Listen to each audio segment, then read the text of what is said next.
Le Grand Matin Sud Radio, 7h, 8h30, Patrick Roger. Il est 7h15, c'est à la une ce matin. Emmanuel Macron a exprimé son intention d'inscrire dans le droit français la notion d'absence de consentement en matière de viol. Alors il y a quelques semaines ou quelques mois déjà, la France n'était pas prête à suivre l'Union européenne parce que certains États membres voulaient le faire. Pourquoi ce changement? Nous sommes donc avec maître Julia Courvoisier, avocat au barreau de Paris. Rebonjour à vous. Expliquez-nous déjà pourquoi il y a cette volonté, selon certains, de mettre le consentement. Est-ce que ça changera dans la loi ? Alors oui, bonjour. Effectivement, ça aura un gros impact sur les fondements de notre droit pénal. Certains veulent introduire cette notion de consentement en réalité parce qu'aujourd'hui, nous sommes face à un problème de preuve dans les dossiers de viol. Nous avons effectivement du mal à prouver qu'une relation par menace, violence, contrainte ou surprise est un viol et c'est vrai qu'il y a peu de poursuites. En revanche, c'est important de le rappeler, une décision criminelle en France sur deux est une condamnation pour viol. Devant aujourd'hui les cours criminelles départementales. En revanche, c'est vrai qu'il y a énormément de plaintes qui sont déposées, qui ne sont pas suivies d'une enquête et qui sont effectivement classées sans suite. Donc il y a un souci. Il y a une certaine partie. Pourquoi ces plaintes donc qui sont déposées qui ne sont pas suivies? Parce que souvent c'est dans des histoires de couple ou c'est d'autres histoires entre personnes qui sont extérieures mais qui ont une relation ou quelqu'un qui abuse bien sûr d'une autre personne. Alors, l'immense majorité des dossiers qui donnent lieu à des audiences criminelles concernent effectivement des proches. C'est un père, c'est un copain, c'est un cousin, c'est un frère. En réalité, le cas de l'inconnu qui vous pousse dans une porte cochère, c'est un cas minoritaire. Je crois qu'il y a plusieurs problèmes. D'abord parce que les femmes mettent du temps à les déposer plainte et ça s'explique par beaucoup de choses et des choses que l'on comprend, notamment l'état de sidération, la peur, la honte. Et donc il y a une déperdition de preuves à ce moment-là.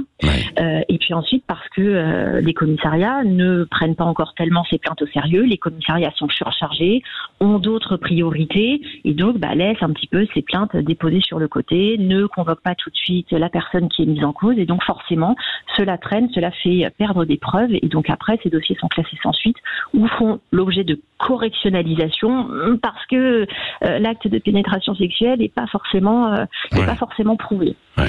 Donc on a des personnes qui ne sont pas poursuivies et qui ont potentiellement commis des faits et on a des plaignants qui sont déçus.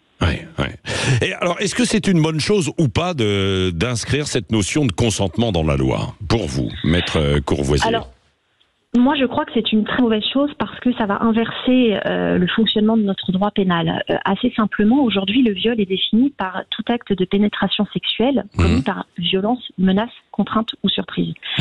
Cela veut dire qu'on s'appuie et on regarde et on interroge le comportement du suspect pour savoir si lors de la pénétration sexuelle, il a usé de cette menace, de cette violence, de cette contrainte ou de cette surprise. Avec la notion de consentement dans le code pénal, on inverse ce système.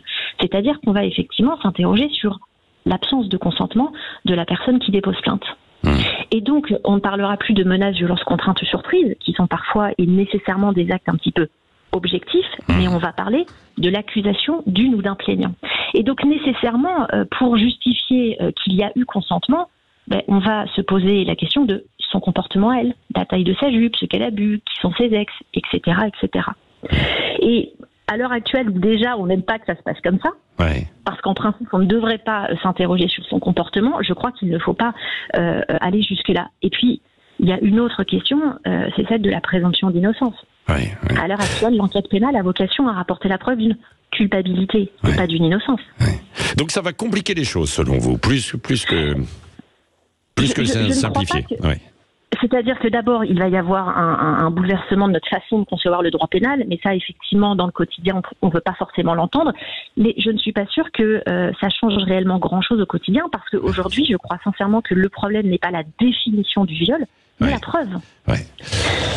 D'accord. Bon, écoutez, merci pour ces explications, maître Julia Courvoisier, avocat au barreau de Paris. On va voir, parce que évidemment, pour l'instant, c'est une proposition, ce n'est pas encore officiel. Et il est possible qu'Emmanuel Macron en parle d'ailleurs peut-être ce soir, même si son intervention est prévue sur l'Ukraine. Il est possible qu'il y ait des questions sur d'autres sujets. Merci d'avoir été avec nous ce matin sur Sud Radio.